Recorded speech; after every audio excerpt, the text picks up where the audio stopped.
11월 30일 월요일 말씀 묵상 시작하겠습니다. 코로나가 다시 창궐하고 있죠. 이 시기를 지혜롭게 잘 대처할 수 있도록 하나님께서 저희 모두에게 은혜를 베풀어 주시기를 기도합니다. 오늘 본문은요, 우리가 주말에 살펴보지 못했던 그 이야기들과 그 앞에 22장의 이야기들과 연결되어 있습니다. 그래서 오늘 본문은 주말에 살펴보지 못했던 22장부터 오늘 그 본문인 역대하 23장 16절부터 24장 3절까지인 이 본문을 함께 살펴보도록 하겠습니다. 지난 금요일에 하나님 보시기에 악한 길로 갔던 그 남유다의 여호람의 이야기까지 우리가 했었죠. 여호람 때 하나님의 징벌로 주변국이 유다를 침공하여 여호람의 가족들을 다 탈취해 갔었다고 했었습니다. 이제 여호람이 죽고 유일한 생존자인 여호람의 막내 아들인 아하시아가 왕이 되었습니다. 그런데 22장 3절은요. 이 아하시아 역시 아합의 길, 즉 하나님 보시기에 악한 길로 행했다고 말합니다. 그런데 성경은 아하시아가 이런 악한 길로 간 이유가요. 바로 그의 어머니인 아달랴 때문이라고 말합니다. 우상 숭배자여 하나님 보시기에 악했던 그 이세발의 딸이었던 아달랴는요.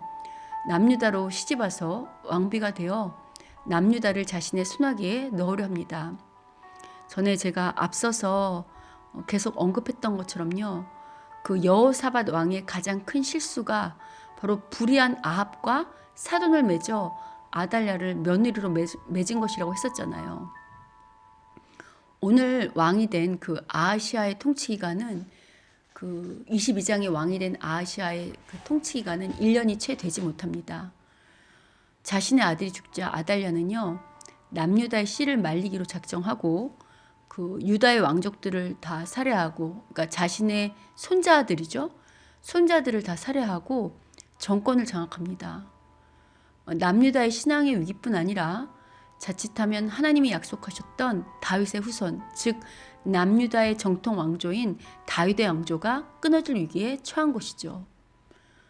그러나 전능하신 하나님께서는요.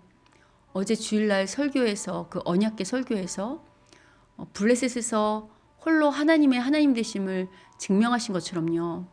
다윗과 맺은 언약, 그 영원한 왕조에 대한 약속을 친히 지키십니다. 어떻게 지키시는가? 바로 당신의 신실한 백성인 제사장 여호야다의 가정을 통해서 이 약속을 지켜가십니다. 제사장 여호야다의 부인은요. 바로 여호람의 딸이었습니다. 이 공주는 아달랴가 남유다의 씨를 말리기 위해 자신의 손자들을 다 죽이는 과정 속에서요. 자신의 조카인 요아스를 몰래 빼돌립니다. 아울러 제사장 여호야다는 자신의 손자들까지 다 죽이고 여왕이 된 아달랴를 무력화시키고 말살시킬 계획을 세우죠. 여호야다는 이스라엘의 군대장들과 지도자들을 성전으로 수집합니다. 그리고 다윗의 혈통을 가진 왕자가 즉위해야 한다고 설득하죠. 이후 무장 병력을 성전 요소에 배치한 후에요. 자신의 부인이 그 도망치게 했던, 숨겨주었던 그 정통 왕위 계승자인 요아스의 그 왕의 즉위식을 거행할 것을 계획합니다. 여호야다는 계획대로 성전에서 율법을 낭독하며 요아스에게 기름을 부어 왕의 즉위식을 갖습니다. 이 광경을 본 백성들은 환호하고요. 결국 아달랴는 반역이다 외쳤지만 죽음을 맞게 됩니다. 이때 역대기 저자는요. 여호야다가 하나님의 말씀대로 성전에 관한 법도를 지켰음을 강조합니다. 여호야다는 성전과 왕궁의 경계 임무를 군사적인 관료들이 아니라요. 제사장과 레위 사람들에게 명령합니다. 이로 인해 제사장과 레위 사람만이 성전에 출입하게 되었죠. 여호야다는 비록 제사장이었지만 앞서 종교개혁을 했던 아사왕이나 여호사밧 왕처럼요. 타락한 남유다의 신앙을 다시 개혁한 것입니다. 여호야다가 다윗 왕조의 정통성을 회복하고 국가가 올바로 세워지기 위해서는 가장 필요한 것이 바로 하나님이 정한 법도대로 행하는 것임을 인지하고 있었던 거죠. 그래서 오늘 본문 16절 이하를 보시면요. 여호야다는 하나님과의 약속을 잘 지키겠다는 그런 언약 체결, 그런 언약 갱신의 예식을 치릅니다. 그리고 이후에 온 백성이 바알 산당으로 가서 그 신당으로 가서요. 바알 우상을 타파하고 모세의 율법에 따라 성전 직무를 정비하죠. 그리고 다윗의 정통 후손인 요아스가 왕궁에 들어가 다시 그 왕위에 앉게 일을 다 진행 왕위에 앉게 됩니다. 그리고 온 백성은 즐거워하며 예루살렘에 다시 평온이 찾아오죠. 여호야다는 국가 재건의 출발이 신앙의 본질, 즉 하나님의 법도에 따라 사는 본질의 회복에 있음을 알고 있었던 것입니다. 그리고 새로 왕이 된 요아스에게도 또 남유다의 모든 백성들에게도 개인뿐만 아니라 국가의 흥망성쇠는 하나님과의 신실한 관계에서 나옴을 여호야다는 다시금 가르쳐 준 거죠. 이들에게. 여러분 기억하십니까? 역대기 책은 바벨론 포로에서 돌아온 재건세들을 위하여 쓴 책이라고 했던 거예요.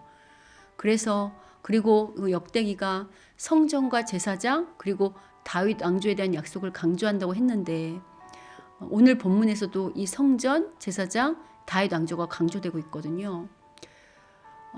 역대기 저자가 강조하는 이 성전, 제사장, 다윗 왕조의 공통점 역시요. 결론은 예배, 하나님의 말씀, 하나님의 약속 등 그러니까 하나님이 주신 명령들에 대한 순종하는 그 신실한 관계를 강조하는 것입니다.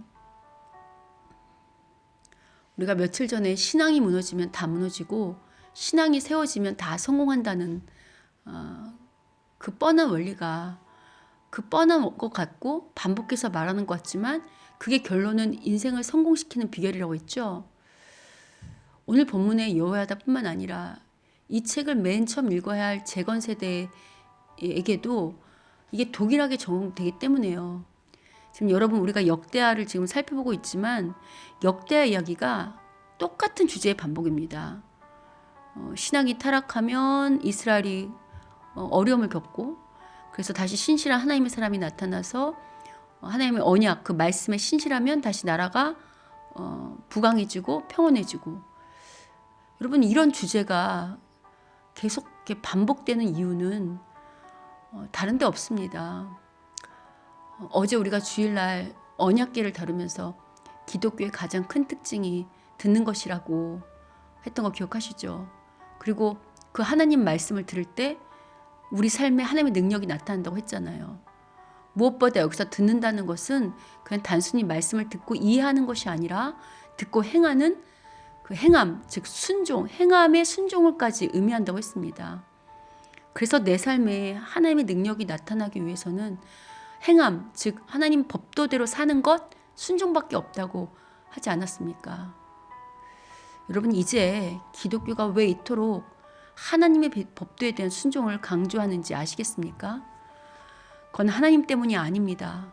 바로 하나님의 백성된 우리들 때문이죠. 우리가 믿는 하나님은 당신 백성에게 복 주시길 원하시는 하나님이십니다. 그리고 그 하나님의 복을 받는 그 비결은요. 바로 하나님의 법도대로 사는 것이기 때문에요.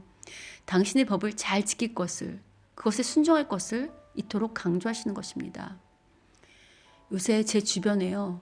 새로운 일을 꿈꾸거나 새로운 일에 도전하고자 계획하는 분들이 꽤 있습니다.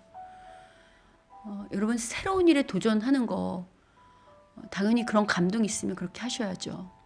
그런데 여러분도 더 중요한 게 있습니다. 새로운 일에 도전하기에 앞서서 먼저 나 자신의 신앙을 점검하셔야 합니다. 그리고 하나님께서 요구하시는 그 법과 그 말씀대로 내 삶을 재정비하셔야 합니다. 그래야만 생각지도 못한 기적 같은 하나님의 역사가 우리의 삶에 나타나게 되죠. 당장 오늘 본문만 해도 신앙을 재정비할 때 다 꺼져가던 다윗 가문이 다시 부활하여 왕위에 오르는 것 여러분 확인하지 않으셨습니까? 부디 이러한 성경의 말씀을 단순히 그냥 성경의 말씀이 아니라요. 오늘 내게 하시는 말씀, 오늘 우리에게 하는 말씀, 오늘 우리 교회에게 하시는 말씀, 하나님의 살아있는 말씀으로 들으셔서요. 그리고 순종하셔서요. 내 신앙을 재정비함으로 꺼진 다윗 가문이 다시 살아나는 것처럼요. 우리 삶에도 꺼진 불들이 다시 켜지고 또 새롭게 도전한 일에 하나님의 기적 같은 역사를 경험하는 우리 모두가 되기를 주님의 이름으로 축원합니다.